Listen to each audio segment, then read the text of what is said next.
What's up? What's up? It's the Arthur Moats Experience with Deke. I'm Arthur Moats, and that's my main man, Deke. What's good, bro? Bro, you know we vibing. We are vibing. Victory Monday. Victory Monday morning, might I add. A little bit early, but we got life to do today. Obviously, we know you streaming later on today, man, so that's going to be a vibe. Oh, we plugging it this early. Hey, come on, man. I thought out there early, man. I got to cop a flight a little bit later in the day, so, you know, we got to get after it like that, man. So it's going to be a vibe, man. But, yeah, man, it's a victory weekend, man. My Dukes took care of business. Did they? Number 18th ranked Dukes now.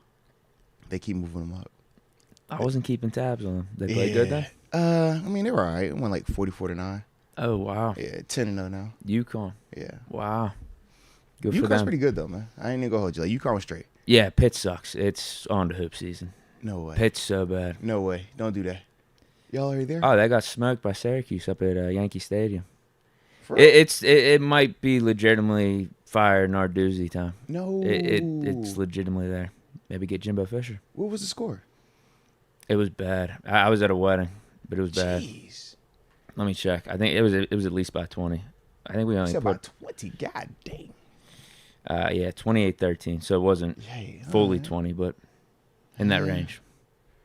I could see that being a little tough. I could definitely see that. But on a positive note, College Game Day will be at JMU this weekend. No way. Yeah, it's not our first ESPN's time. College Game Day. It's our third time having it. You know that, man. Come on, baby. I didn't even know that. Yeah, it's our Third time. Third time. What were since the other 2015. 2015, 2017. Yeah. Okay, so those happened before we got together and did the podcast. Yeah, man. What were those games? Let's see. And one what's was this a game? homecoming and one was like a regular game. Yeah, bro. We had like the largest crowd in like game day history.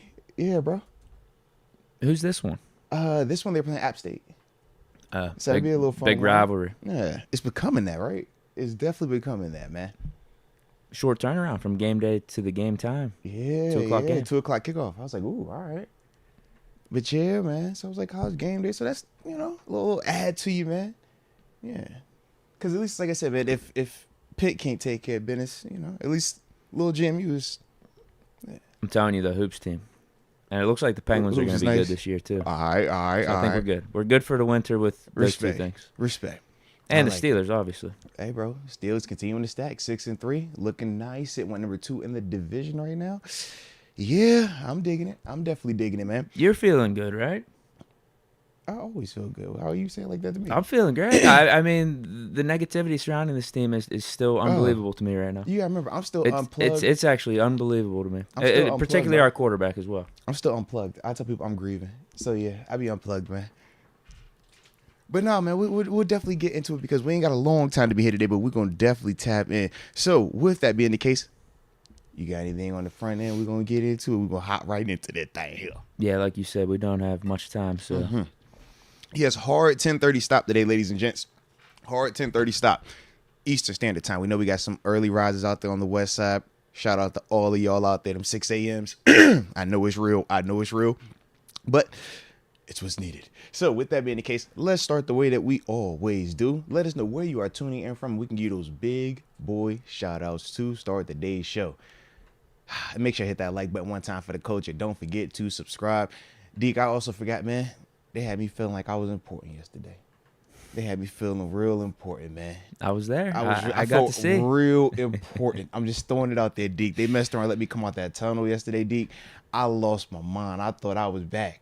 Like, I thought I was back for a second. Then as soon as I started jogging, I'm like, no, we ain't back. We gonna chill. This is it. But it felt good, Deke. They had me feeling like I was important, man. So we back, baby. We back. I was going to say, to your credit, I think outside of like Cordell, Batch, Porter, in terms of the big, and Holmes, I think you were like top 6 in terms of celebration. And Pouncey. Yeah, because Pouncey definitely had a big pop. But I thought, I think you were like 6. I was top. I was definitely in the tops. Yeah, like after the obvious like big hitters, Yeah, I think you had the best celebration. I would agree. I thought when I came out, I was like, okay, it's still love. They not just hitting me with the, oh, he's a half blood. That was like oh, that's one of ours. It didn't hit me with the, oh, I mean, hey, I like the little YouTube stuff. He was like, no, he's one of the guys. Like, it felt good. So shout out to all the Stud Nation that did give me that nice little pop right there. Yeah, here, salute y'all. My son thought I was super cool. Yeah. When I went back up to the spot, G was like, Dad, I was waving and everybody went crazy. I was like, yeah, I pointed up there to you too, G. I don't know if you see me. I pointed. Yeah. But nah, salute everybody though, man. It was definitely a vibe, bro. And with all due respect, Uh-oh, here we go now. out of that full lineup, they had about 3 or 4 guys that Yes. I'm just like, Respect. who? Respect. I've never heard of these dudes before. If you would have sent Respect. me down there, I bet you I would have Respect. got a better celebration. Respect. You're not far off on some of it. With all due respect, I do agree. I do exactly what you said. When they told us, it was like, this is the window of years. It was like, oh, all right, I see what you mean. Because, yeah, wifey, a couple people asked, hey, don't do that. Don't do me like that. Don't do me like that. We all live here together. That's what I was like, yo, if they wore it, we family, that's all I know. But that was a vibe, though, bro. It was definitely a vibe. Yeah, those no names are definitely milking their alumni card. Hey, man. But I hope they had a good time. the thing is this, though. Being a Steelers alumni, man, that's like a profession. Like, you pull up enough places, man, you can make a little, Sure. Yeah, Sure. that's like a what little, that's the thing, They're man. milking it, and I'm not saying I'm hating. Look, don't knock the hustle, right? Just roll with it. Just get into it. So, no, it was definitely a vibe, man. And shout out to Jerry Moon Mullins, man. Also got a chance to talk with him pregame doing the interview. We will see if the audio gets out. We had a little technical difficulties, but shout out to the Moon, man. Obviously was recently inducted into the Steelers Hall of Honor, 4-time Super Bowl champ, man. So that was definitely a blast. And yeah, I ran into most people over there. It was like, yo, where is Deke? And I was like, yo, he is definitely here Up in the nosebleeds. today. This is before I called you. I was like, he's definitely here. I don't know where he is here. I promise you he's here today, man. Yeah, it was good to be back. It was good to be back. And then we said, I could have sworn I saw a pack. Yeah. What day was that then? That was yesterday, right? Yeah. That was yesterday. The cheesehead pack. Okay, I'm not tripping. All right. I had that cheesehead pack over here too this morning. We were all on the same page. It's great. So yeah. But anywho, let's lock in, man. Let's get these folk right. Let's get him right. Calvin F. from the 270, Owensboro, Kentucky. Shout out to Owensburg. D.D. Smalls from Gainesville. Let's go. Gators suck too, and wifey is Florida State. Ooh, Florida State looking good. Yeah. Was it? I think LSU. Was it LSU they got out to Florida this weekend? I'm not sure. Yeah, I remember. I know somebody. I definitely saw Florida did get got. Yeah. I don't know if there's a really great college football team this season. Yeah. Because Ohio State's 1, and I actually think Ohio State sucks. I can understand that. And Florida State's 4, and I don't think Florida State's that good. I was looking at, was it Oregon at 6? I think it is. Yeah, then you have like Yeah. Washington and Oregon. Yeah. And how you feel about Georgia? I actually think they'd probably be the best. Right. I'm surprised that they're 2. But why did they drop from 1 to 2? I don't think It's not like they I don't lost. think they like the quarterback situation. Okay. Yeah. I think they're better than Ohio State. But, yeah, that'll all play out. Yeah. But yeah, it doesn't feel like how it typically is, where it's like, yo, these are the 2 super powerhouses and everybody else is just competing just to compete. Right. It's like, Weirdly, Alabama right Anybody now could. is probably a top 4 team. if they win that Right SEC now. championship, they got a chance. Yeah. Yeah. Because they Uh, definitely in range. Right. They just had some early losses. Mhm.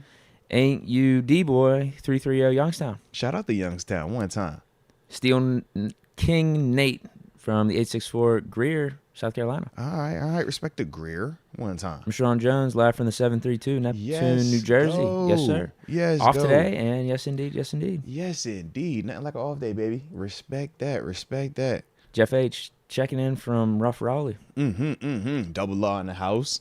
Corey Hewins, Greenville, South Carolina, 864. Yeah. Shout out to Greenville one time for the culture one time. Rod Dollar, Shareline, Let's Youngstown, go. Ohio. Let's go. Let me tap in a couple, and after that we start Sure.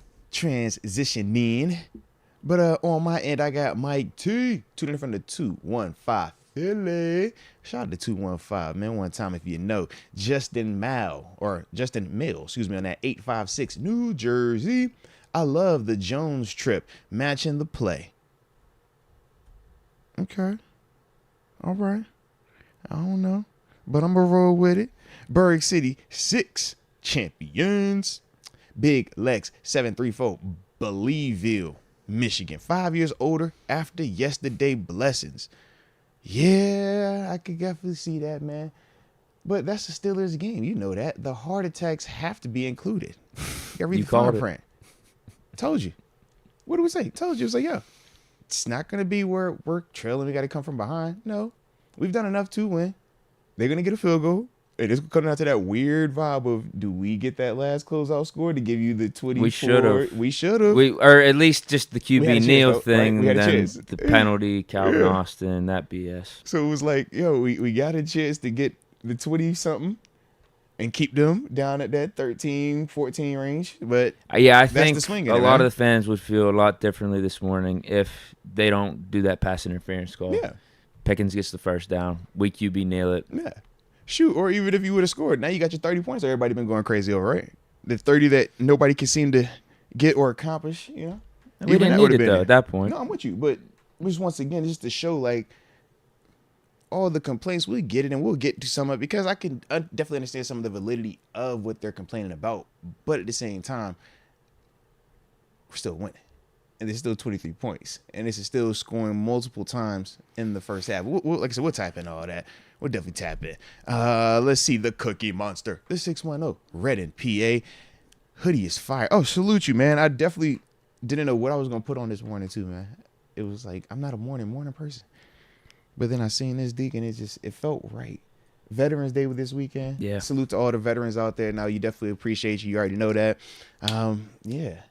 So I was like, it felt appropriate. I might need to cop one. Felt appropriate. I'm not going to lie.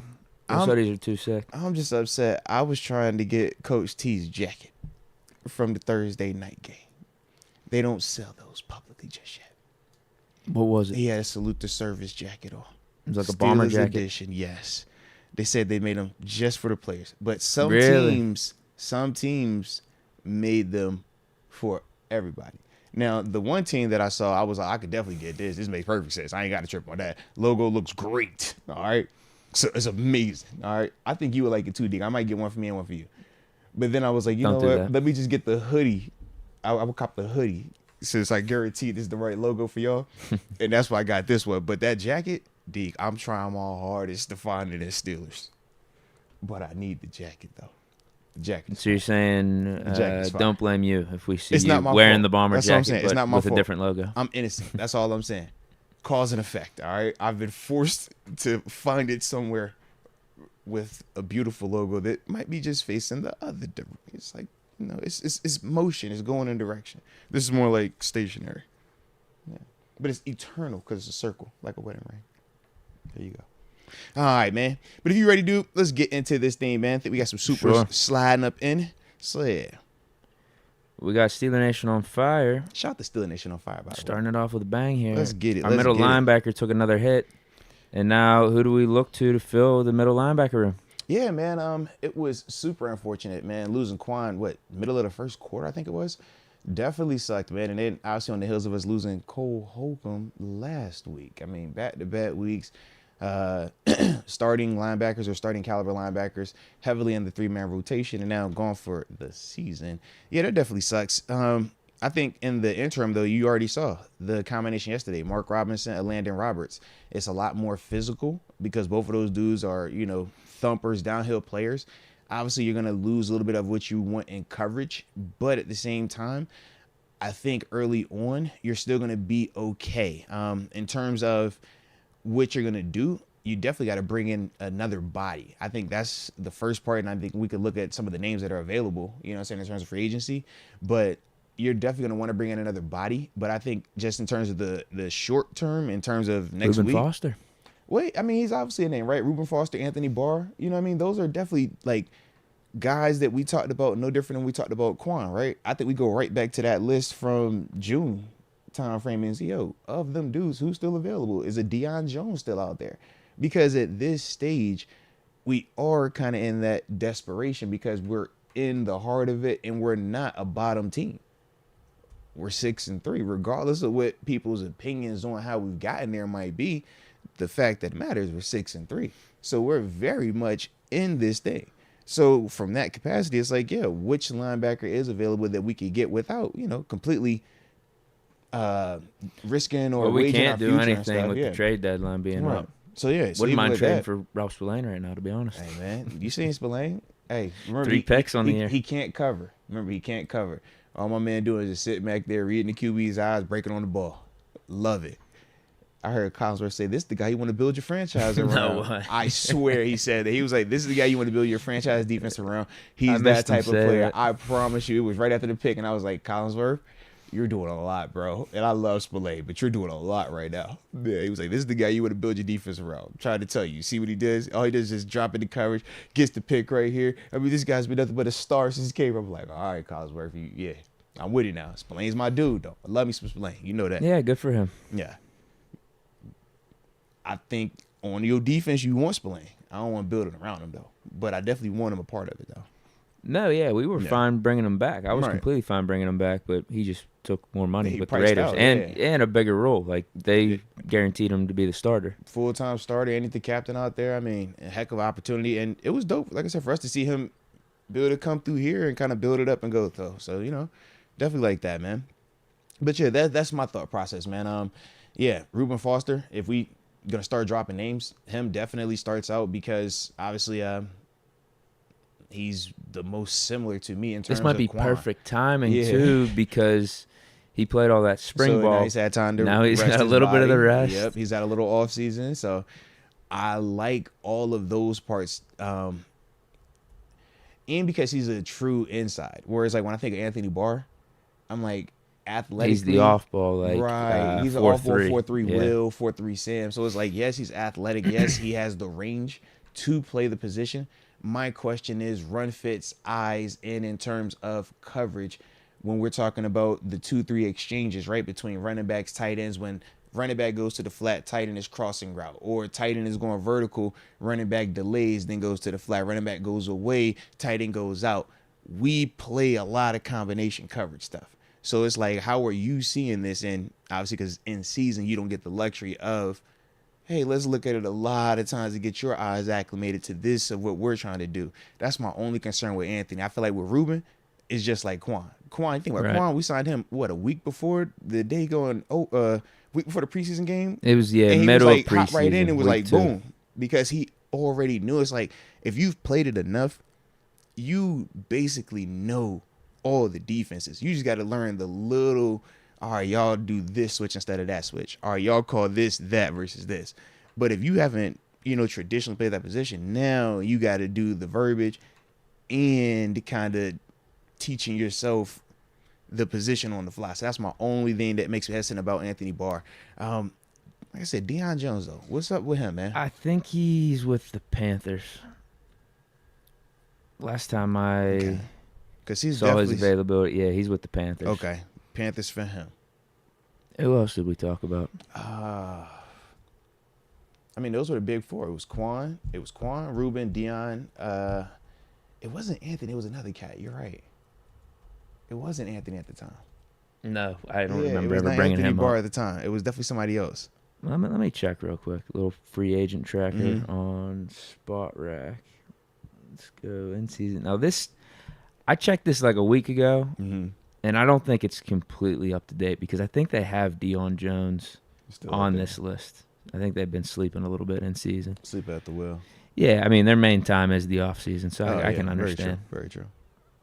Available, and Melvin Ingram's out there. We need an inside. So, see, like they have Kyle Van Noy on this list, but he's obviously with the Ravens. Right. Anthony Barr. Worst case, we can always just double check if there's a name that we might see this intriguing. Bostic, and I've seen people in the chat bring his name up. He's 31. I'm not sure. But no, pull him. I thought he announced that he did this offseason. So did Miles Jack, but maybe we convince him to come out. Miles came to Philly and then retired after a day. I wonder how his trade business is doing. Yo, you wild. You gonna come in this business like, look, man, I know your trade game ain't hitting on that. What's that? I know you when you come back. That trade money don't hit the same way this NFL money hit. If we brought Miles Jack back and signed Reuben Foster, we straight. Because you got your depth. You got it's gonna take a couple weeks, but you have a couple of weeks because you have Mark and Landon. And we're 6-3. That's boring if anybody else were to go down because we thought we had the same concept when it was Quan coming into this game. We was like, we still got Quan, E-Rob, and Mark. But then that drastically shifted, like I said, not even a quarter into the game. You know what else they're going to do, at least for the short term, and you saw it a little bit in the game, is bump up Keanu Neal. And they were actually bumping up Elijah Riley into that middle. I don't know how much I like that. Well, At least I like Keanu Neal, but Riley looked out of sorts out there. It's multifaceted. Keanu is to help out with Quan. Riley is to help out because no Minka.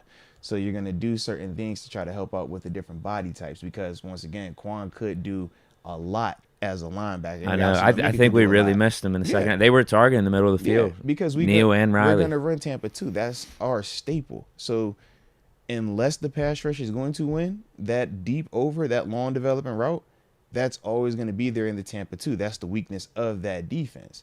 But in order for you to get to that means you got to be able to protect. So that's the give and take. So that's what you always hear me say, like, yo, this pass rush, this pass rush, this pass rush, because that's just the one little spot, and it's a 2-window. Front side of that linebacker, that middle runner, back side of that middle runner, and then obviously you got the little, hole shots between the squat corners and outside safety. So you just got to know, like, all right, if he's trying to get that whole shot, that ball's coming out now. It's more, he got to rocket that thing over the squat. Yeah. But strong enough to get it, before the safety. That deep over, though, is just a longer development, so it's tough. Riley, the one play, I thought he would just sleep at the wheel, man. I thought, like, because he's not the one over the middle. Because he's not used to doing it in stadium, it just happens faster. In practice, you're watching your practice squad guy give you that rep, and how he was high and then kind of, like, tempoed it down for a second and then tried to go again. In practice, you can get away with it because the practice squad guy isn't as fast or isn't running it like he's in a game, like his job is on the line. He's still giving you a good look, but it's just naturally different. So for him, I think it kind of caught him off guard. And once you see at this level, once it happens, it happens. And these guys are good enough that they typically don't miss, them type of dudes and when they show up open like that. So, yeah. Here's an easy one. Nick Wachowski. Nick Quick, yeah. Doesn't hurt. But so you already got the familiarity, and at least it gives you a body that is capable. He's already played in this league. He's already had success in this league. And he was here this offseason. Yeah. I could see that one definitely happening. Where's he at right now? Just free agent. Gosh, I guess Tanner was the one who signed. Tanner Hughes signed. Yeah. Out in L.A. Mm-hmm. So there's names. I mean, there's a combination of things we could do. And none of these guys that we're talking about would start this upcoming game. They would be the depth guy, and break glass in case of emergency. I think this next game, you're going to get the full dose of Mark Robinson and Landon Roberts, and we're going to see the Keanu Neal, Keanu Neal, Elijah Riley. You're going to get that type of, rotation. Maybe that Carpenter dude, too, we just called out. So, mm-hmm. And then we got Walker still chilling on the practice squad. Yeah. So who knows? Yeah, I don't think we do anything drastic this week, but we should make a signing here at some point. Just at least add to that. Like, you have to do it. So if you're going to, why not try to bring in a guy with upside like a Reuben Foster? Yeah. Call up Miles Jack, see if he can come back. Like I said, we'll definitely bring in at least one body. Have to. At least one body. Because you're too committed, you're too deep into this thing to not. You feel me? Like, you're 6-3. So it's like, regardless of what anybody can say, it's like, you're at the end of the day, you're 6-3. So it's like, what we talking about here? You in the fight. So you're not gonna waste this opportunity, but you got to get more. What are we, one game out of the 1 seed? Come on, bro. You got to get more pieces in terms of just combating the health element of this thing, man. Next one, Steeler Nation on fire again. Says Dobbs and Riley played well together. Dobbs did play well. I'll give him credit again. Back to back. He was hooping. Shout out to my dog. I think he made history. He's the first quarterback for his first 2 starts with a new team to throw for something. 400. Yeah, is it 400? 400 something in the air and then 100 on the ground. Yeah, he hooping, bro. But Dobbs protect the ball, man. He know where to go with it. He's smart. Made good decisions, man. Who's he trying to refer to here? Dobbs and Riley played well together. I know. Is he trying to say Neal? Oh, no, bro. Oh, no. But I like your energy. I'm with you, man. Dobbs was straight, bro. Riley was straight. I like what Riley was doing out there. Riley had a big TFL, too, on that screenplay, man. I definitely like that. He almost got a sack. Yeah. He's close. Let's get you the thoughts on what Lane Kiffin said in that leaked audio clip. That kid is lucky he still has his scholarship when he was only kicked off the team. Oh, yeah.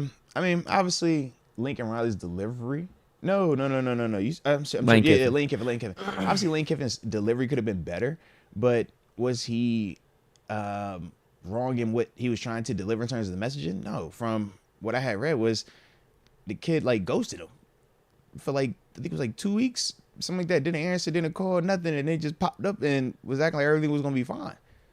It's like that's not how it works. Regardless of like what we all are dealing with, you still gotta communicate. Like, shoot, even me, right?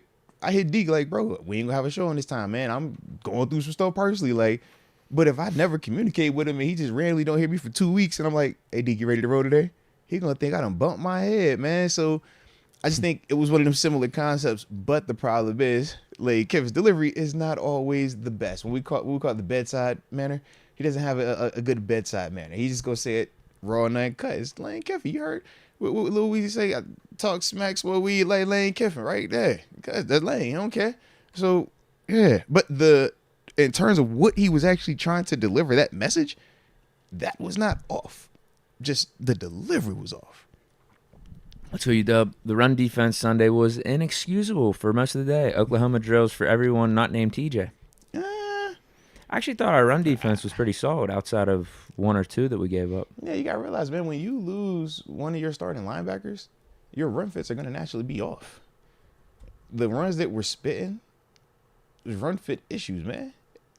But I looked at that as just like, yeah, this is the byproduct of when you lose this guy. Kind of like last week when we talked about some of the cover stuff that happened when we had lost Minka. It was like, yo, yes, we could go crazy about this. But if this injury or this situation is, if this would happen on an off day and you had multiple days to work through this, I don't think as many of this would have popped up. When I'm looking at the run fits yesterday, I felt a similar way. It was just like, we're using some different bodies, some different personnel because of Quan going down, because we already weren't going to have Minka out there. I was like, this is kind of a part of that. So I wasn't losing my mind on it. And at the same time, Aaron Jones and A.J. Dillon are good running backs. So let's not act like that's not a part of it either. If we would have talked about, who has the 2 better running backs before kickoff, you would have heard me say Aaron Jones and A.J. Dillon because they're further along. They're already established. But for us, I feel like we have a very similar tandem. We're just younger in the process. And I think it's flipped for us, whereas, their older guy is their main guy. As you can see, these past couple weeks, our younger guy is... Well, it was an exact 50-50 split. But again, Jalen Warren just the guy was. pops off the screen every time he gets the ball. It was no debate about who was our running back one yesterday. It's like one is the guy and one is a nice compliment. I don't think there's nothing wrong with that at all because I liked what Najee was doing yesterday. I'm with you. Like I said, if you take the feelings out of it, and that's the whole reason why we've even had to talk around it the way that we do is because of the feelings with the first rounder. So we're like, all right, we get it. But I don't think it's been any type of confusion when you look at how last week and how this week has been going. When you talk about the uptick of Jalen Warren's participation, the dude's dynamic. Every time he gets the ball, run play, screen play, it doesn't matter. It's like he legitimately got a chance to go take this something, do something special with it. I'm just liking the fact that, like I said, he's really like showing it now. It's no longer like the speculation of can he, because we obviously know if you were a Najee supporter, then you would say, oh, 30's too small. 30 can't run between the tackles. 30 can't be he's not going to be able to hold up. Yeah. And now it's like, no, we don't have to say he can. He's like, he's actually doing it. And like I said, I just think it's super impressive, man. But it's really been helping this offense as a whole. So I think it's helped Najee as well, taking some of that pressure off of him. O-line's blocking better in general for both those guys. Yeah. So obviously that's going to help the run game too. We got Justin Baum. My daughter Charlotte turns 3 today and starts her first day in preschool. My anxiety is high, LOL. Need the show to pass the 2.5 hours before she's out. Hey, let's go. Now I salute you on that. Happy birthday to your little lady Charlotte, and hope she has an amazing first day of preschool. We ain't gonna give you 2.5 today. Like I said, man, we got stuff we got to get into today, unfortunately. But we're gonna give you a hard 90. All right, hard 90 in the morning, and we're gonna roll up out of there and stop. We gotta go to work today. All right. Amin Ashtabi, 8 is lucky he didn't throw 4 picks. Oh, no. Deke, excuses ready. 4. Oh, no. How you feel? I counted 1 maybe that was close to a pick. 1 maybe. That was on that rollout where Kenny just looked like he was throwing it up. Because Deontay was obviously covered. He was just thinking, there's no way this is going to be a pick. But it almost was if the Packers guy would have toe-tapped it. Not a good decision by him. I think for the most part, Kenny was keeping the ball out of harm's way. Now, again, he threw another 1 or 2 that was contested between the receiver and the defensive back. But 4 interceptions, I don't know about that. I actually thought Kenny played good. That was my initial reaction coming out of the stadium. And then rewatched the game this morning. Same reaction. Just because we have a good run game, that shouldn't be a knock against Kenny Pickett. We ran it for 200 yards, and people want to say, like, Kenny Pickett sucks. It's crazy to me. All good. I think the big thing is this, in terms of he's lucky he didn't throw 4 picks. He didn't throw 4 picks. So I guess all is well. But in terms of Kenny, man, he played clean. I think the big thing for me is this, right? I love the fact he protected the ball. I love the fact that he made good decisions with the ball. Executed the offense, man. We scored when we needed to score. He didn't kill us. I think the reason it's always like a big disconnect with Kenny is when one breath people talk about Kenny like he's an elite quarterback. He's a top-tier quarterback, and he's all these other accolades. And then at the same time, they talk about Kenny like, oh, it's okay, man. He didn't kill us. He did just enough. Doesn't matter. We rushed for this and that. So it's like, it's almost like people pick and choose how they want to view Kenny. And I think that's why everybody's always back and forth with him, man. I just think, like I said, he played well. But well is well. It can't be he played well. Now we go all the way over the top with it, or he played well, people go all the way down here with it. But that's what a lot of people do with Kenny, man.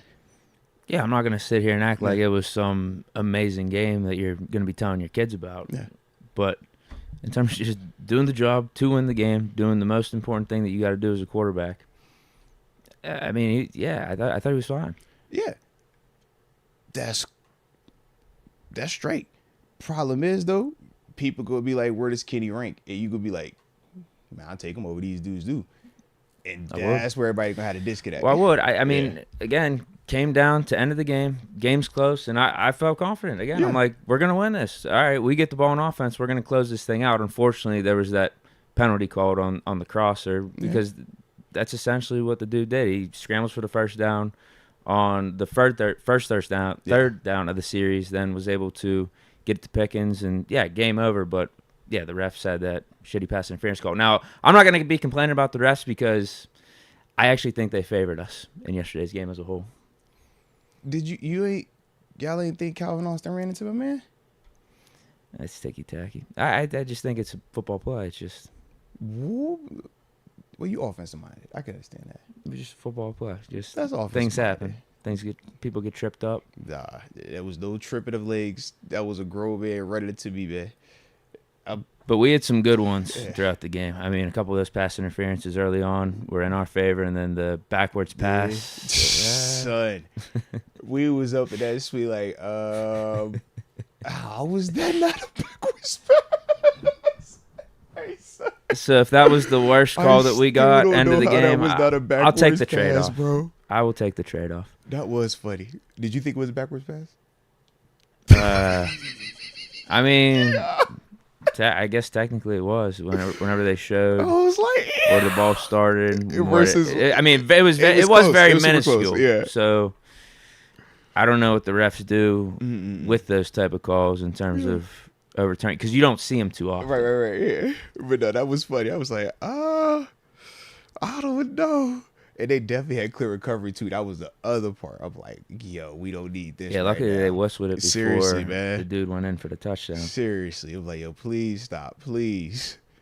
I mean, maybe that's part of why the refs just kept it as a forward pass because they blew the whistle. They were like, we really blew it. Yeah, we don't want to look like we have this up that bad. Farron Bradford, is there more context for 29 getting cooked at least once a game? And now our inside linebackers are hanging on by a shoelace. Can we call Miles back? When have you been surprised by 29?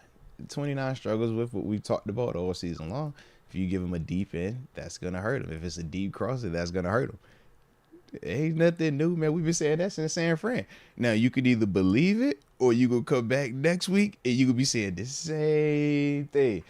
Dang, man, I can't believe 29 had this happen. It's like, yo, that's Levi right now. Levi's not our elite corner. Levi's not CB1, you know? He's CB3 now. But who's the guy you putting over top him right now? JP. And who's over JP then? Oh, I got JP1, but Pat P. Yeah, those two. All right. Y'all be picking and choosing who y'all would have thought there's two this week. I'm about to say, because 2 weeks ago, y'all said Pat P was terrible. Now Pat P make a couple plays. Now he's back. Hey, no. Like, Pat P's been a little shaky this year, but it's always been Levi Wallace being the worst of the two. It's always been Levi. But part of the issue for Pat P is he has to play safety too because Mika's not available. So while they're moving him around, who has to be cornerback too? So you're going to get Levi. If not Levi, then we go down the list of some of the other dudes we got available. Put Pierre out there. Hey, you got some time. You got a little bit of time. But, like, that's Darius where Rush. we're talking about bodies, yeah. Darius Rush, we just signed him, was it 2 weeks ago, right? So it's like, you can throw them out there, yes. Does that give you the best chance to win? Honestly, I don't think it's going to give y'all what y'all looking for. But at the same time, I could understand it. Yeah, man, you see Levi, oh, man, again, just like, yo, this is who he is. So when you hear me say this pass rush, why are we saying this pass rush? Because you're not getting no magical help coming from anywhere else. If Levi give you something locked down, man, you better count it as like, yo, this is a great day today. But right now, we looking at Levi like, just tackle the catch. Tackle the catch. Don't get beat deep in terms of the dagger shot, right? The 60-yard bomb. He ain't gave that up, right? And the run game is a little different. But in terms of him, just a dude flat out running by him, we have not got that. He tackles the catch. That's all I need from him right now, man. That's all I need because that's where he's at this stage. But once you understand that, that's how you formulate different plans to still be successful. If we just complain about him every single time, we never going to get better. And I think that's the other concept too in season. All season, way different. Off season, we ain't got to deal with it. Off season, you go shopping. Free agency, draft, stuff like that. But in season, you just don't got the numbers or the available bodies that you can be able to just call up, come here, replace this dude, and be better today. Not more talented. We talking about play better. That's a different convo in season. Sure. And it looked like to me, of the 2 touchdowns, the first one, he was in position and he just made a terrible read and tried to jump route that was already covered. I don't get it. I don't know what the hell he was doing. But then I already know. The second one, you can tell me if I'm wrong on this. I feel like he got burst away. I feel like he was playing it so that if the dude wanted to go outside, he had it covered, but he was leaving it like inside because he had the safety help. And then Keanu Neal looked like he was trying to jump it, and then it was. So I don't know, lack of communication there between the two. Ultimately, yeah, you would like to see Levi being stride for stride, but I think he was playing with the safety help, expecting that Neal would be there. It's a lot that goes on with that, but also at the same time, because you have multiple pieces back there, could there be some miscommunication or just some hesitancy?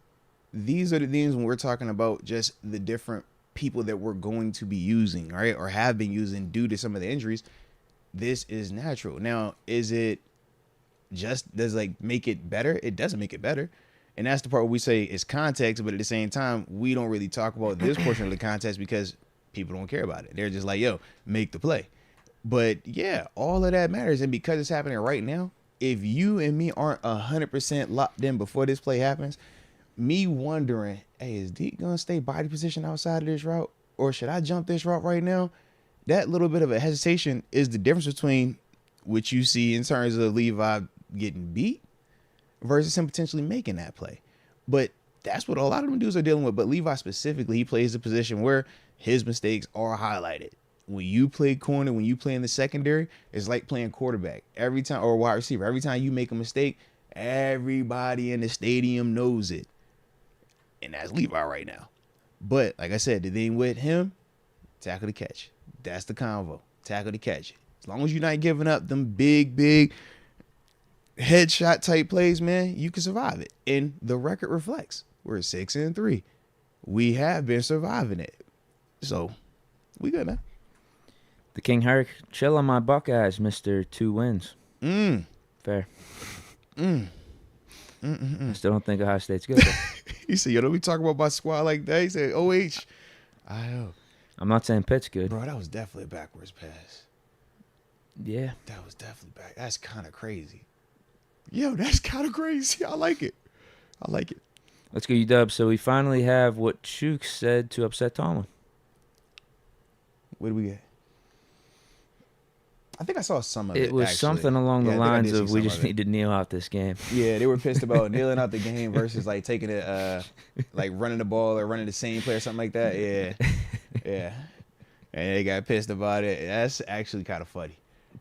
A difference of philosophy. That seems to be the thing, though. You think about it. They said Chooks had the issue with, kneeling the ball versus running the same play. Minka and Terrell Austin were kind of getting into it. Oh, I didn't hear that. Yeah, about one of the calls at the end of the game, one of the defensive calls. So yeah, in this Packers game? Yeah, it was on the side. Really? Yeah, it was I didn't see that. Yeah, it was definitely like a thing. So it's like, all right. We're not benching Minka, though. Yeah, there's a difference, yeah. You gotta know who you are. I mean, we say that all the time. It's like, yo, coach would tell you, I wish I could quote it exactly the same, but he's like, I treat you all fairly, but I'm not gonna treat you equally. You know what I mean? You're not all equals. Like, yo, some of these people, they got a lot longer leash, a lot more leeway than others. You will be treated fairly, though. But it's like, yo, that guy right there, he can come in here and he can be upset with me and we can have this talk in public and he can hash it out with me. You're not that. You come here talking like that, you're going to get sent home with your trash bag and the little piece of tape with your name up there and all your little valuable possessions in it. You just got to know who you are. I think in that situation, that might have been one of them cases where he did not know or he did not understand who he was in terms of hierarchy and expressing yourself. Shoot, it was one time I thought I forgot who I was for a second. It happens. Every time you get checked every once in a while. Every time you get like, oh, I thought I was on. I ain't dead. Oh, my bad. Well, Chooks' job is gone right now. Yeah, it's not looking the best for him, but at the same time, it's 2 games. And that's the other part. Like, for the player part, he's like, bro, you understand? When we say it's literally week to week, it's week to week. Mark Robinson, 2 weeks ago, is probably thinking to himself, man, when am I ever going to see the field? My man played from the middle of the first quarter and is about to be starting again and technically be starting the rest of the season. So that's what we like. You can't even have that mindset of like, bro, my job is gone. It's a wrap. It's like, boy, you better be ready because you don't know when it's going to come back to you. But you stay in this thing long enough, it's going to come back. You can get you an opportunity. He's got to be ready, man. Hopefully it doesn't come back soon, right? Because obviously that means like either Broderick done fell off or he didn't got hurt or Dan done got hurt. But we seeing it. The longer this thing goes, like, bro, people was dropping out there, man. Fish Momentum, Morning Moats and Deke, we won. And Ambition showed out. Let's yeah, my bad, bro. go. I did want to go to that, but I had a wedding the night before, and I was slow moving in the morning. Me and Deke was trying to catch up all day on day with the Illini stuff. I was running and ripping and running. They was like, yo, you're in here at the beginning of the thing. All right, now you got to get back over here at this time. All right, we're going to have the cart to take you over here. Yeah, so it was chaotic. Low key, if we keep it real, I told Deke this when he saw me in the parking lot. I didn't even get a chance to actually watch the game in the stadium yesterday. I had to go back home and like rewatch everything because it was just so crazy. I'm like, bro, god dang, man, like up and down, up and down, up and down, up and down. Like, it's fun, it was cool, but I'm like, yo, I ain't get a chance to like see what I wanted to see. Like, we won, we had some plays, but I wanted to see that. So yeah, got a chance to see it now, Deke. I feel way better. Andre Zell, could our line go from worst to first? Mm-hmm. What's he talking? O-line? Yeah, he's talking O-line. I mean, they're playing well, right? Part of it is matchups, right? We said coming in with this particular front, we was like, Rashawn Gary is their guy. But outside of that, there isn't going to be a ton in that front seven specifically where we're going to feel uncomfortable. We talked about DeAndre Campbell, and we said even with him being a dope linebacker, we said 3 years ago was where we felt like he was really at the height of it, whereas now it's not the same. And I think we saw that also yesterday. I mean, the numbers reflect we rushed for over 200 yards. We almost had 2 running backs like separately rush for 100 yards.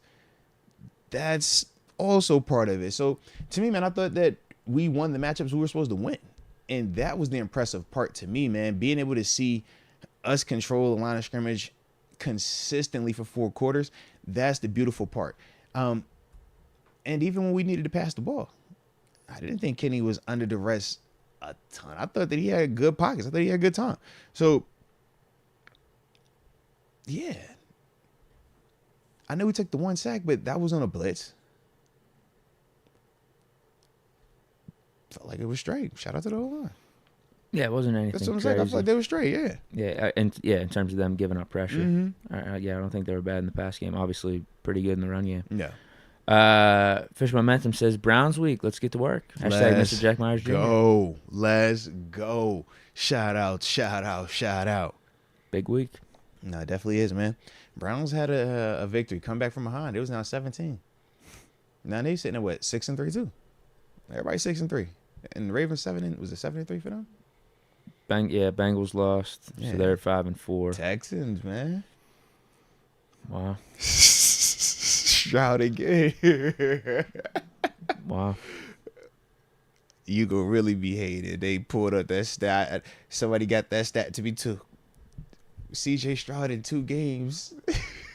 Throw for more. I was like, oh Lord, this what we on now. They was there. Y'all could keep Stroud. They was on it, bro. They was on it, man. They was on it, man. I'm not hating against them. I'm just saying. I was like, oh no. I'm fine with the guy that we got here in Pittsburgh.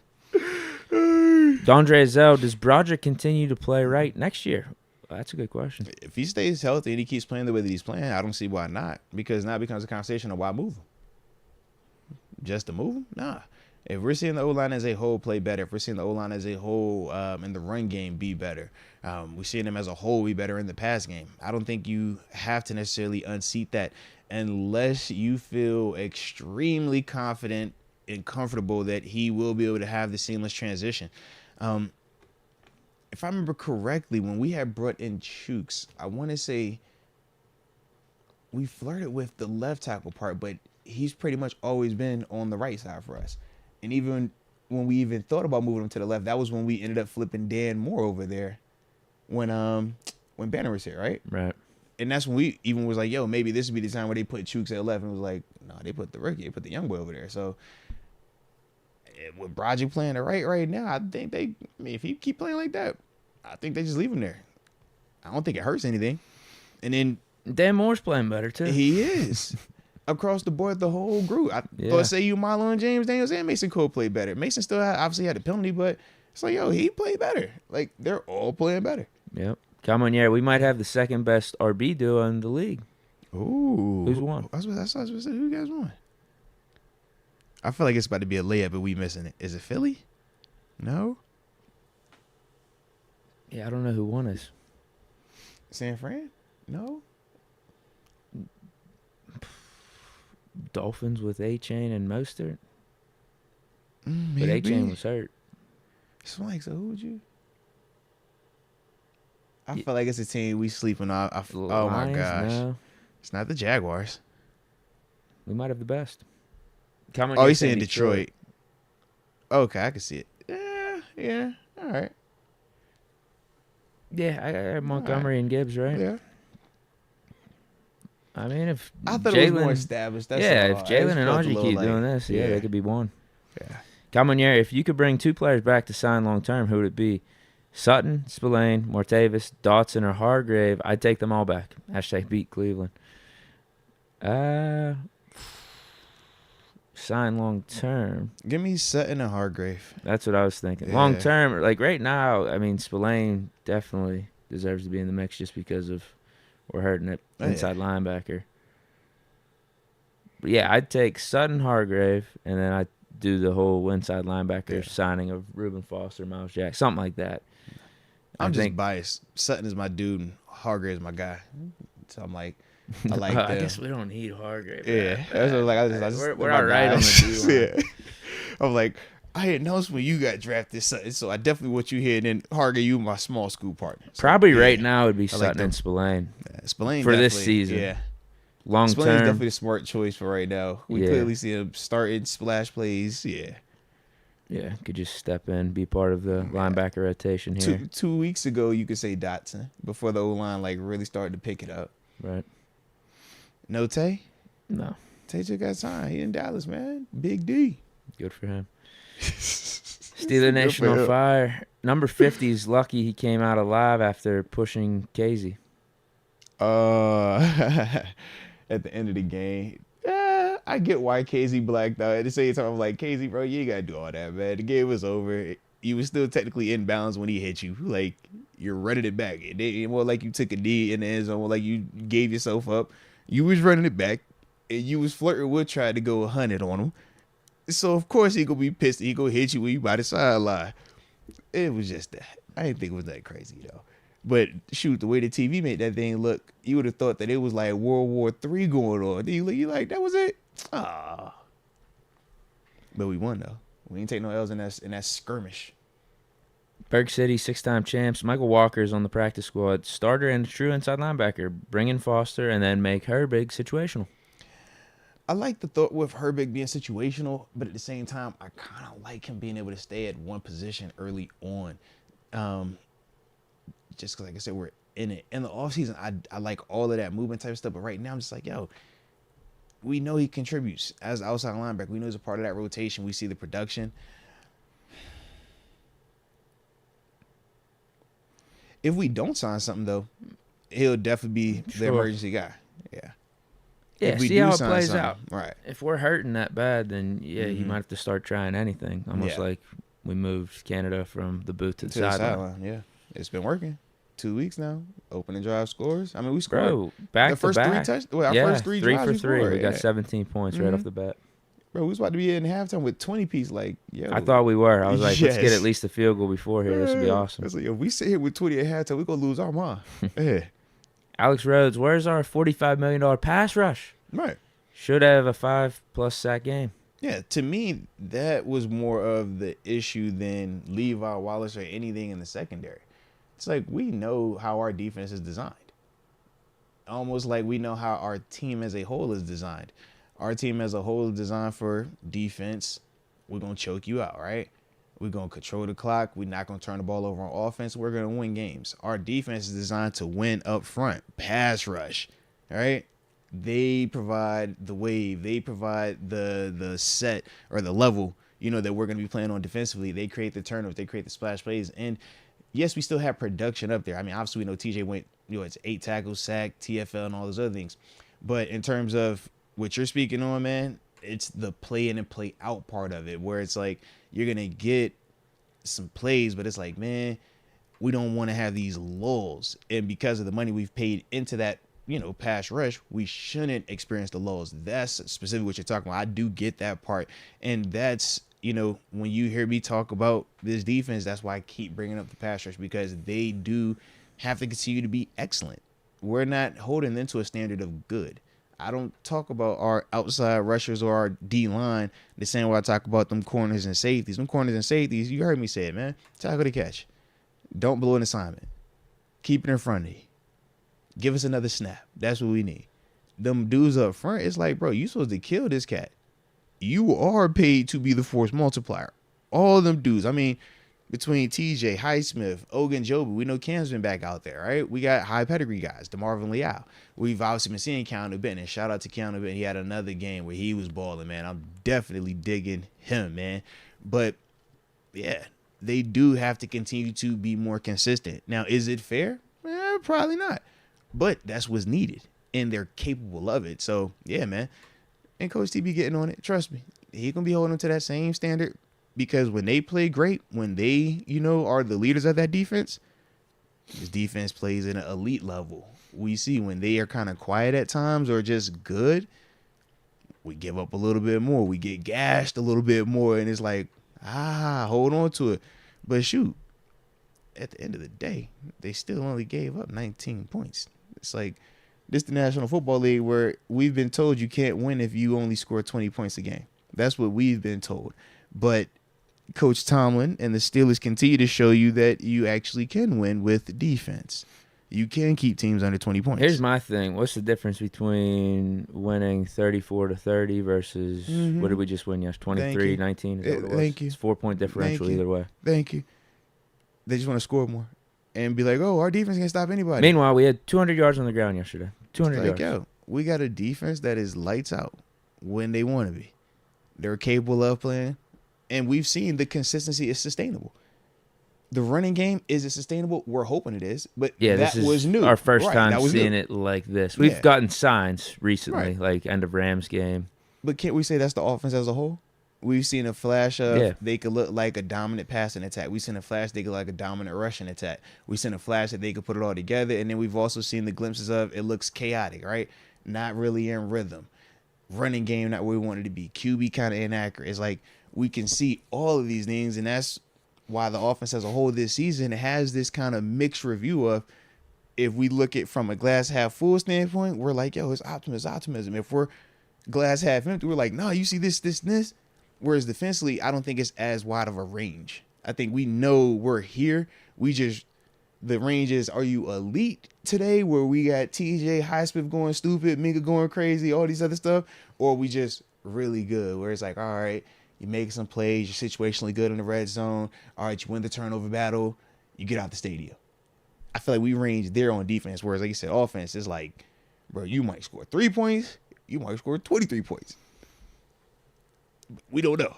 Yeah, I'd say, though, since the bye, the offense is definitely trending in an upward direction. And that's what gets me pumped because we're still not all the way put together. But we are getting better. It's looking like the end of last year just with we're winning games.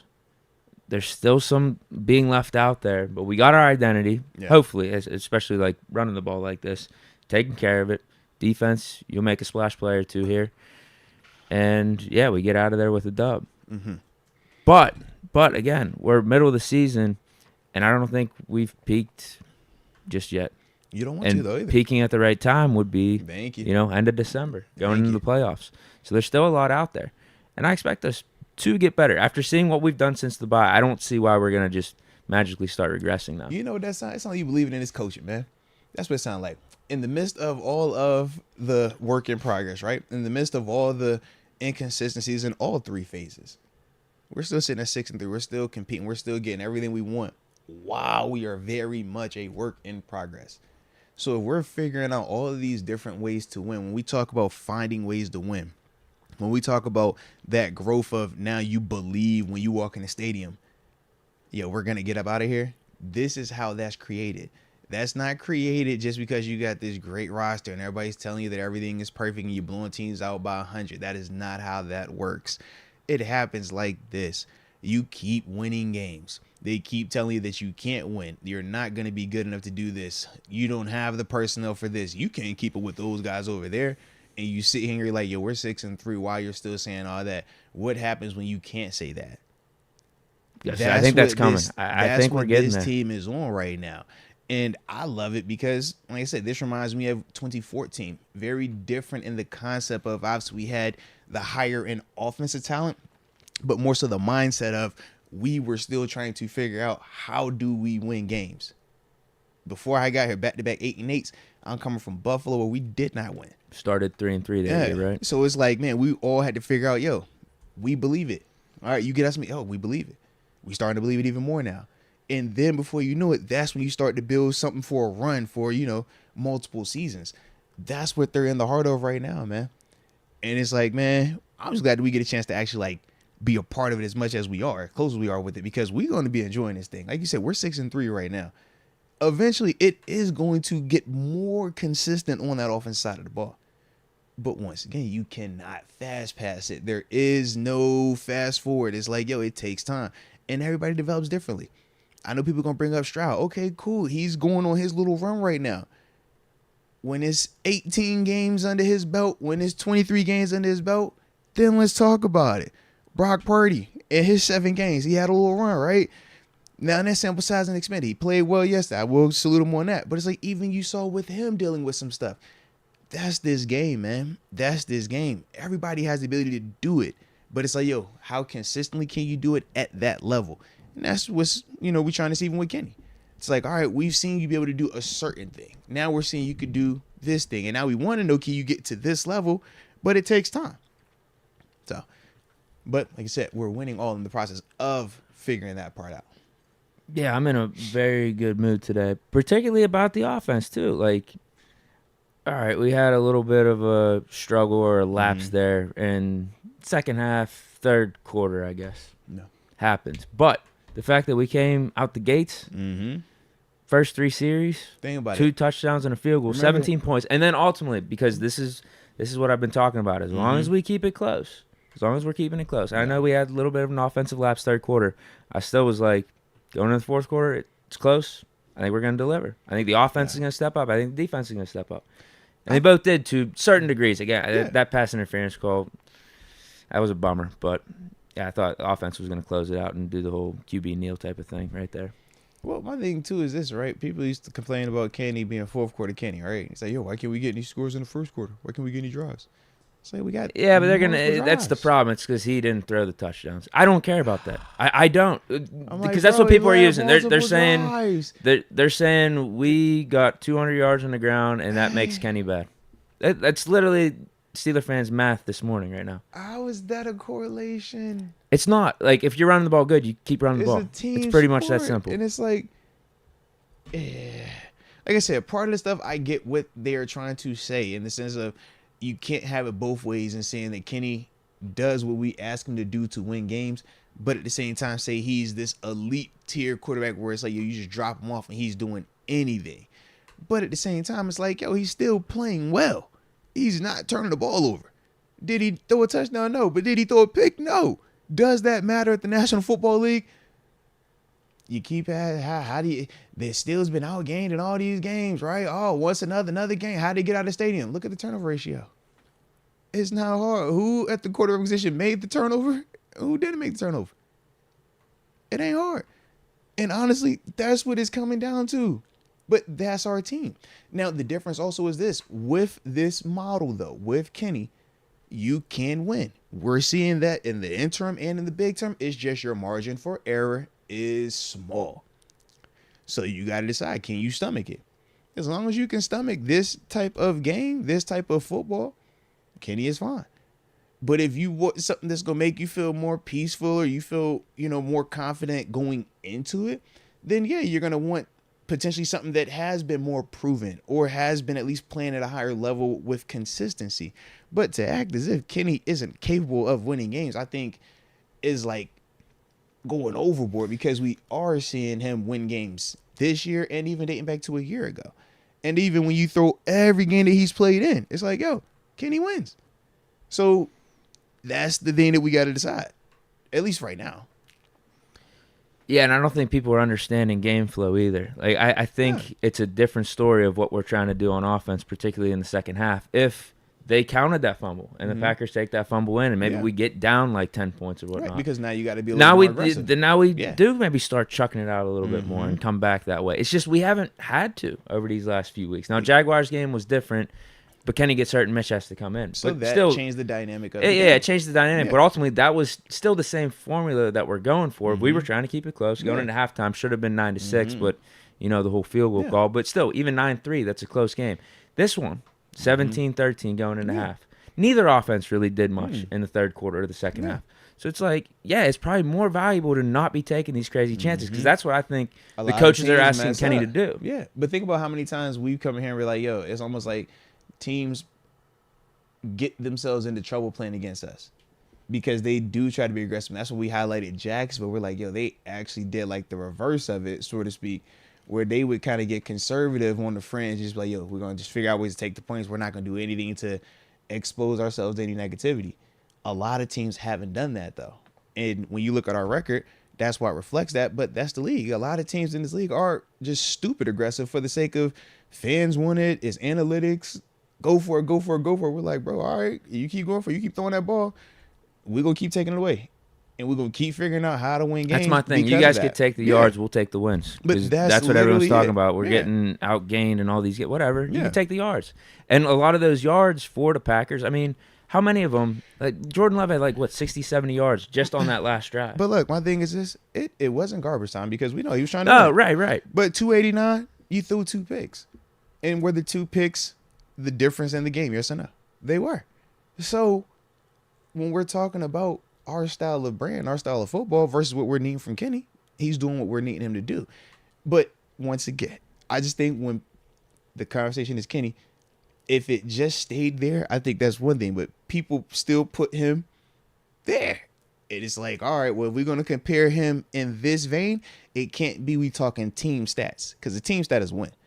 We TJ Watt just as much part of that win as Kenny is. But when we're talking about these type of dudes, we're like, yo, I would definitely say he is better than him. The difference is these dudes we've seen stand alone be the guy. We've seen them reach the 350s, the 400s, the multiple touchdowns and win, or have to come back and do something ridiculous, multiple scores and win. Whereas with Kenny, it's like, yo, he wins games, but he hasn't had this crazy God tier performance where he's like elevated and we're like, yo, that's a bad dude. It's like we've seen a drive. We might see 2 drives. And I think that's also part of just the convo of how you view Kenny. But if you view Kenny as, yo, Kenny's just playing well, then it's like, yo, Kenny is fine. But if you're saying that Kenny's supposed to be these dudes, that's the part where you're going to keep having them people like, yo, ain't no way, Deke, you tripping. Because they haven't seen him show that type of stuff just yet. And that's fine. I'll just keep taking the wins. Ain't nothing wrong with it. That's fine. Yeah. You know what I mean? I'm with you. Yeah, if you want to knock Kenny for that, whatever. As long as you win, just win. Yeah, exactly. I think Kenny's being asked to do different things than a lot of these quarterbacks too. Yes, but then you brought up Dobbs. People are going to bring that up and say, well, what's the difference of what Josh Dobbs did? We haven't got even that type of feeling. It's like, all right, cool. Again, feeling. I mean, I'll take the wins. Yeah. I'll take the wins. Like, it's about that. It's like, what are you looking for? That's feeling. Yeah, what are you looking for? Cool. He's put up stats and whatnot, and all good for him. I'm not trying to knock the other quarterbacks, but I just think with what we're asking Kenny to do, how we're trying to win games, like we got this formula, we got this thing going in. It works perfect for what we're trying to do, but we're also playing unorthodox compared to everybody else.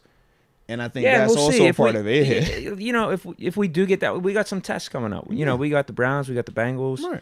We'll have the Ravens again. Well, we actually got the Bengals twice. So, yeah, I mean, we'll see how these games play out. And if these models keep working the way that we're saying they're working, it's like, yo, you can have all them stats over there because we're going to keep having the dubs. And that's what matters at the end of the day. But I think that's the big thing of why people are still viewing or having these hard stances with Kenny, because it's like, all right, is he elite? If he's elite, then the numbers need to look like this. If he's just good, okay, cool. Well, now we want an elite quarterback. And it's like, all right, you can want the elite guy, but until you get that, we're still winning. So what is the purpose of playing the game? To just have an elite player or to win the games? I'm trying to win the games. Michael Williams, all 22 shows our receivers being strapped downfield. Mm-hmm. Yeah, that is 100% true. Because yeah. I'm up in the nosebleed. Some of the plays, I'm just looking like, no one's open. No one's open on this one. To like, an extent, that happens. What do you want my man to do? Mm-hmm. And yeah, could the play calls be better? I don't know. That's a whole nother story. But what we see on TV doesn't tell Kenny's full story. He's not perfect, but he's not forcing bad throws. Why is Kenny getting all this hate? Because y'all pick and choose how y'all want to talk about Kenny. You can't talk about Kenny as an elite quarterback, and then when he's held to an elite standard, you downplay it and start talking about all these other variables. I think that's the big reason why people can't come to the same, agreement with Kenny. Because people pick and choose how they want to talk about Kenny. Every game lead up to it, or even in the all series, like, yo, he's elite, he's this. Not you, not just you, like a lot of people. Like, he has his section of fans. It was like, all right, we get it. But now it's like the sample size continues to grow, and you're like, well, everything that y'all keep selling us, it doesn't come to fruition. And then when we bring it up, y'all pivot to something totally different out of left field. We be like, yo, how you get to this part of the convo when we was talking about this? I think that's the situation in terms of why he gets the hate that he gets, man. But he's still playing good. That's the thing. But good is simply just good. Good doesn't mean really good. Good doesn't mean great. Good doesn't mean elite. It's just he's playing good. Fish momentum. Sure, that wasn't Canada getting hit. Prayers up to Danny Smith. Oh, that was Danny that got ran over on the side? That was him. Dang, my guy. Bubblegum and everything. Hopefully, all right. I'm going to hit him up. We got GF. Love the AM shows while working. Thank you. If this is who KP is, does bringing in Fields as QB2 competition hurt? O-line looking good. Canada looking consistent. We are so close. Victory Monday, and next 2 weeks are big. Yeah, I don't think in the offseason any of that stuff is off the table, but we got to continue to see the sample size. If everything looks exactly like it looked yesterday, yeah, we're going to be talking about, all right, if you're not drafting a guy, yeah, you want to bring in somebody to at least push Kenny or see if they can overtake Kenny. But at the same time, you're not doing any of that in season right now. You're sitting at 6-3. We're coming off of a victory. You're not about to do anything to unseat or unsettle the chemistry that them dudes have in season. But in the whole season, Kenny it's going to be no different than any other position. You always look at the position and evaluate it, and you start to self scout it. You say, man, what are we doing well? What are we struggling with? What do we think can change? What do we think is going to be forever? This is just who this player is. And then from there, you look at your roster and say, is this player conducive to my team winning a championship or getting in that direction? If you say yes, then you're fine with them. If you say no, then you figure out somebody that you could bring in to either elevate the position or potentially push this guy. And that's the mindset with it. But yeah, in terms of in season, you don't do any of that. And like I said, we're sitting at 6-3. So these are all just like big picture context convos, but we're 6-3 coming off of a victory. We ain't doing a bunch of switching, man. Heck no. Chris G. Tomlin treating KP8 like duck. Don't kill us. And sometimes that is what's needed from young quarterbacks. Our team, 1 turnover could kill us. 2 turnovers would kill us. So, yeah, there are going to be some times where Coach Tomlin is going to have a conservative philosophy for the offensive side of the ball, rightfully so. But when the wins are reflecting it, is that an issue? And that's my whole thing, Deke. I'm with you in that. It's like we look at all of this context that we're speaking on, and we will look at the context like it matters more than the outcome, which was what? A victory. I honestly think people would have rather had Kenny throw for 350 and 3 touchdowns yesterday and lose. But that is stupid to me. Yeah, like, it's very stupid. I don't understand that part, bro. Very stupid. I'm like, they come in here with some like, yo, like you would have thought we got beat by 40 yesterday. I'm like, yo, we're 6-3. We're winning. Like, and this is the team that people said was going to win 2 games this year. Remember that? Like, it's times people say, yo, top 5 pick. It's like, bro, we're winning. At the end of the day, that is the end all be all, man. Mike Honcho, Victory Monday, baby. You already know what time. That's indeed. GF good, but can he outthrow KC and San Fran, Buffalo, or those teams when there's no choice but to throw? Well, when we get to that situation, let's cross that bridge. Because my rebuttal is, can those guys block TJ, Highsmith? Can those guys, when we're saying it's a 1-possession game and we're keeping it under 20, you can't make any mistakes, can they go out there and not make mistakes? Because we've seen any of those quarterbacks that you've named make mistakes, not just in their career, this season specifically. And we know for a fact our defense consistently has shown the ability to create turnovers. Doesn't matter which quarterback it has been. So once again, if we only going to look at it from an offense perspective, that's fine. But offense plays and defense plays.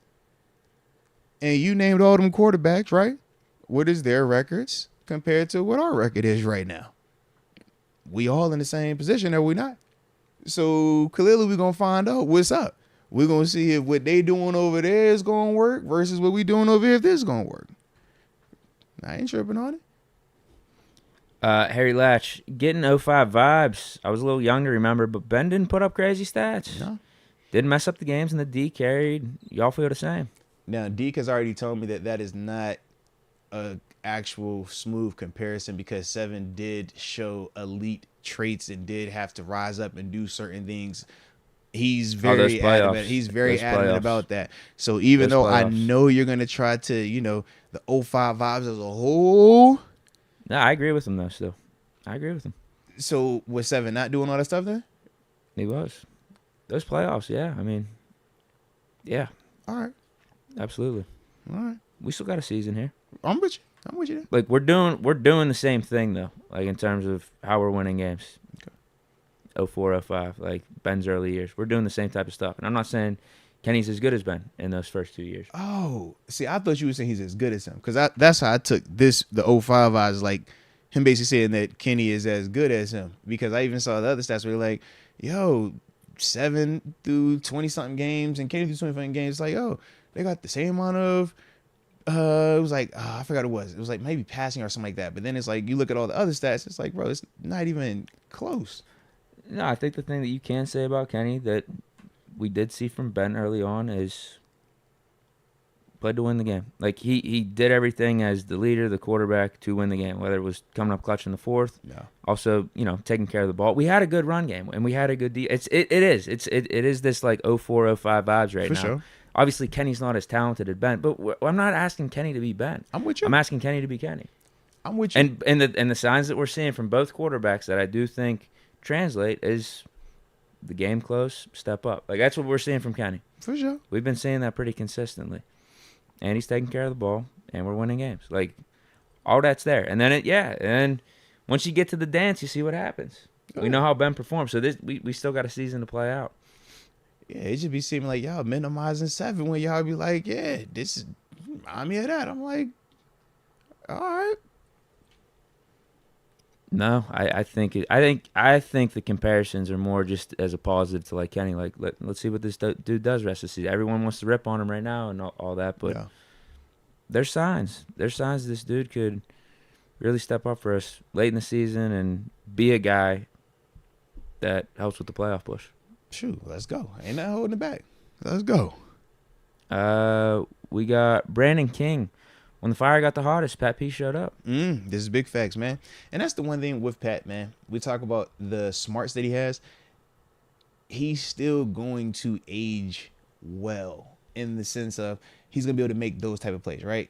We said the thing that's going to hurt him the most is the same thing that's hurting Levi. The down the yard, deep in, down the yard, deep over, where that type of stuff where your age starts to show a little bit more. When it's not asking him that type of stuff, man, you can see he understands the technique of how to get his head around. He understands playing the football. I thought he made some dope plays. I mean, obviously, he tipped it to Keanu for the big pick in the end zone. But I thought he did some stuff, man. And I like this tackling once again. Yeah. Thought he made some nice tackles out there, JPJ man. stepped up his tackling, too. Absolutely. Every time I be thinking about you now when I see JPJ tackle. That was a nice tackle. I'll be like, all right, please tackle well. Please tackle well, because Deke gonna talk about you today, man. He be like, yo, it hurt him again. But you getting him down, though, man. Shout out to my dog. So we got like 10 minutes here. All right. Fly through. Let's push through, man. We got it. All right. We push through. Let's go, UW. Canada actually called one of his best games Sunday. However, there is the caveat of the Packers defense being awful because Joe Barry is trash. Okay, but what does that got to do with anything, man? If you're on the field, you're on the field, right? They took care of business, man. They did what they supposed to do.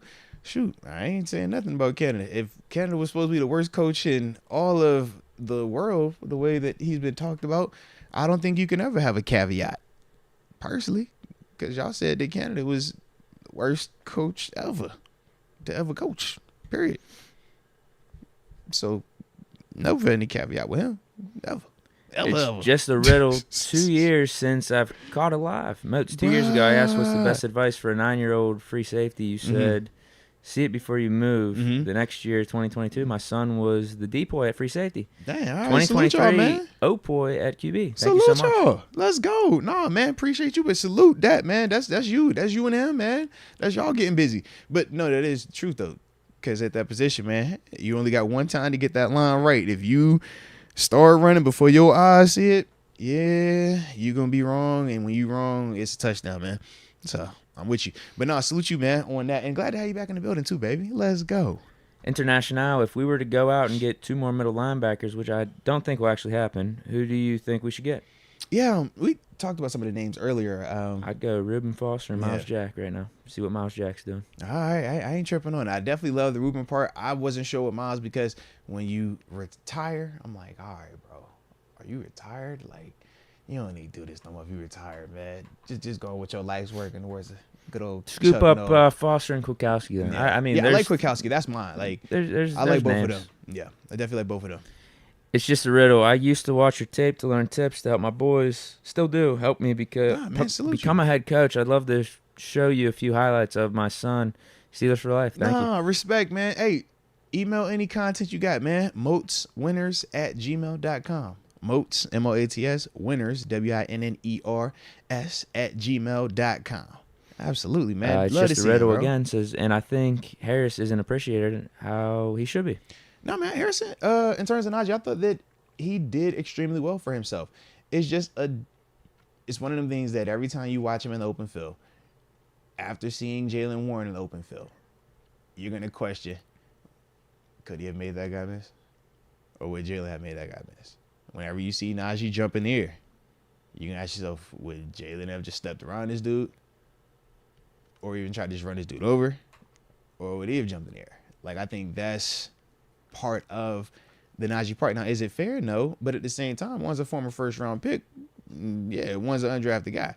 So it's like certain things just come with the territory. But I don't think that he's not appreciated. I just think the expectations were set here. And he just hasn't really delivered to that. But is that all the way his fault also? Probably not, because we know personnel has also played a role in this thing too, man. Mike Hood, Moats and Deke, happy Victory Monday. What are your thoughts on what we're going to do at inside linebacker? We're gonna roll Mark Robinson, E-Rob to start it off, and then we probably gonna go some shopping. And if not, Lil Herbig will probably get some time in terms of practicing in there. I don't know if he would actually see it in the game, though. Let's go, UW. Could the lack of rotation yesterday could be blamed for the lack of pass rush? The lack of rotation. I feel like that's going to be like hindsight 2020. Because if we're not rotating, but them dudes are getting sacks, nobody's tripping about rotation. You don't get sacks. Now we're talking about the lack of rotation. So I think that's more cause and effect, that part. I think at the end of the day, they just got to win. But Green Bay's offensive line, to me, coming in this game was a better offensive line. And I think we talked about that, too. I was like, one of my concerns is they can block well enough that Jordan Love will have some time. And he could accidentally, make it happen because he's wildly inconsistent also. But he can, slip into it on occasion if you keep giving him time to just sit back there. And I do think part of that is because of their offensive line. So, yeah, excited I would throw some of that in there, too. D. Harris, Quan going down hurts big time. We need Master Moats to come suit up and bring TG with him. TG, get out there on that field, man. I seen them dudes hit the ground up close deep. I don't want no parts of that. We could, where we was at before halftime, we seen some of the walking wounded. It's like, I don't want that part on my life. That look like it hurt still. Yeah. Jason Purdy joined the upper room. Man, Jason Purdy, welcome to the upper room. Yes, indeed. Yes, indeed. And don't forget to hit that like button one time for the culture, too. Don't forget to subscribe either. Jason Purdy, Kenny is in the slow cooker. He's good. Give him time. I'm worried about the inside linebacker room. It's paper thin, but the North will come down to us in Baltimore. Great team win, though. Secondary stepped up big. No, you're absolutely right with that. And once again, slow cooker, give him time. Patience, we're all saying the same things. If you believe that Kenny can reach the heights, if you do believe that Kenny is capable, and that's why we keep saying just give it time. I'm sorry, ain't wrong with that, baby. Slow cook it. Russell Schwartz, hell of a gift for my 40th B-Day, Steelers victory. Now past the blood pressure pills. Ain't that the truth? Yeah. You need to start coming to the games, do like some yoga, morning meditation whenever it's Steelers game day, because, by the time you go to lay down at night, your heart rate, your blood pressure, your anxiety, it's going to change you for a fact. Black and yellow Texas Steel. Kenny is that chubby girl that's cute and loyal. He got potential, but are we going to stay down and hit the gym/diet? Hey, she dressed real well. She dressed real well, got great personality. She's great at parties. She talks to everybody, like super cool, easy to get along with, super fun. Yeah. He's like, I can see the potential. I can see it. I just don't know. But I can see the potential, though. We got a chance. No comment. GF. We just having flashes of that 11-0 season before the playoffs. This feels the same. Come on. No, I think that was different. That 11-0 season, y'all was definitely like full on jump from the top rope. Like that was different, man. I think this is a lot more context, but at the same time, I think we all understand what we are working with right now in terms of just youth, in terms of Matt Canada. I mean, 2 weeks ago, we weren't even looking at this offense or Matt Canada the exact same way.